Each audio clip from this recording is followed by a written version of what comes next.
Welcome to the EQ Video Tip. I'm your host, Eric Forsetter. As always, thanks for watching another terrific edition of the EQ Video Tip. Before we jump in, let's review the goals of EQ Video Tip.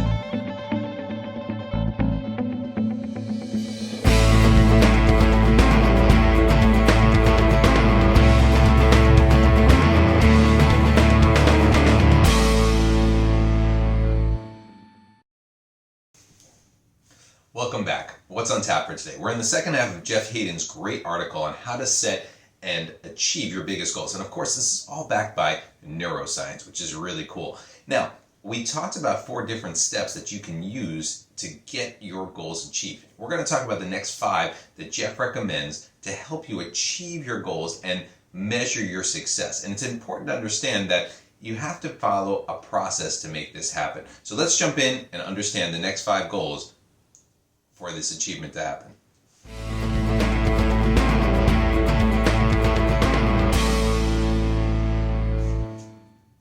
Tip number 1, visualize your day. Do some daily visualization. There are days when you're going to wake up where you just are not motivated. You don't want to do work. You don't want to go after these extra goals. You just don't want to have that motivation. You don't have it in you. Ask yourself a simple question. Do I want to pursue this goal?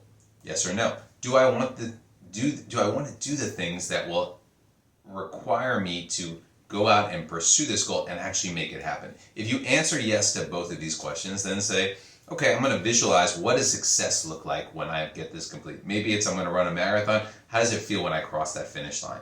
And if you eventually feel that visualization and understand how it means, you're going to be able to get to that next step. Now, if the answer is no, that's okay too. Take a moment to visualize failure and see how you feel. Both approaches will actually create a hormonal change that can spur you into action. So even if you say, I don't think I want to do this, what does it feel like if I only ran half that marathon? You're like, I'm not going to feel great. It may spur you into action to continue to do that goal. So take a moment to do some daily visualization.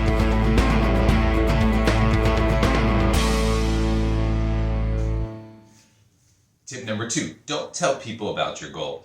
Let's face it, nobody wants to hear you're going to be the millionaire, the next rock star, the next great NBA player, or whatever it is. But other people can be actually part of the problem, because talking about your intentions means you're less likely to actually follow through with them. The action can actually result in feedback that activates your reward system and decreases your motivation. So instead of actually telling them about that, you want to actually tell them about your plan. You want to say, I'm working on a business plan every night, and I would love for you to take a look at this draft and see what I'm doing right or wrong. Can I send it to you for feedback? In doing so, it actually creates a peer pressure where they're going to give you feedback, but it also gives you feedback to understand, hey, I'm doing these things right, or hey, I need to work on these other things. This way, people can actually hold you accountable, and you're holding yourself accountable about your goal. You're actually saying, I've got a plan, and hey, I've hit these numbers, or I haven't hit these numbers. Doing so makes it so that you're accountable and people can hold you accountable to a plan as opposed to a goal.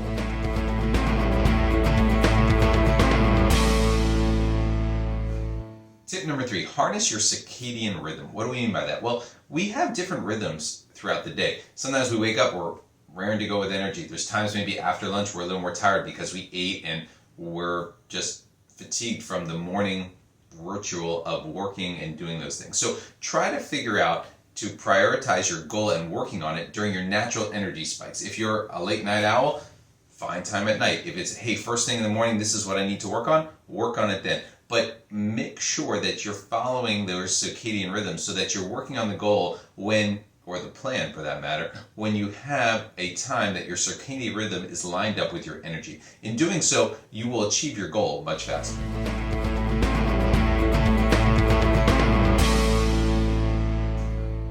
Our last tip, make rewards somewhat random, and of course, don't be too hard on yourself. What do we mean by that? Well, it's important to get that dopamine shot and reward yourself when you achieve a milestone within your plan for your goal. But you can't receive these dopamine shots all the time. So how do you get around that? Well, one way is just flip a coin. For example, if you achieve a milestone in your marathon training and you think, okay, it's time to reward myself with something nice, take a coin, flip it up in the air. If it lands on heads, you get a reward. If it lands on tails, not this time. Do that for a while so that you're actually being able to modulate the dopamine effect. So eventually, you don't have to say to yourself, oh, okay, I need to reward myself every time that I hit a milestone. In doing so, you will make yourself more attuned to the process and the routine and when you need to hit a milestone and get a reward versus not. And remember, don't be so hard on yourself. Achieving any goal, the key to it is consistency. So take your time and be consistent with it. If you miss a time block, don't beat yourself up. It's okay. Just make sure you keep back and get on your goal track for tomorrow. Remember, you can do this.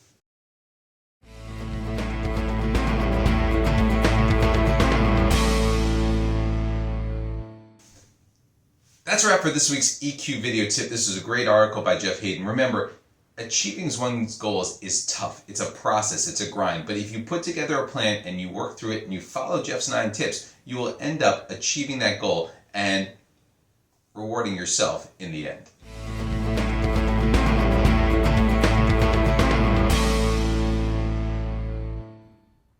So that concludes our EQ video tip for today. Try incorporating some of these tips into your daily routine. But remember, use what works best for you and personalize it for yourself. Thank you always to our great research team for providing us with some great tips today. As always on EQ video tip, we want to end with gratitude. So thank you for watching. We really appreciate it. Here are some resources that you can use if you want more information on EQ going forward. Thank you again, and we look forward to seeing you in the next episode. Thank you.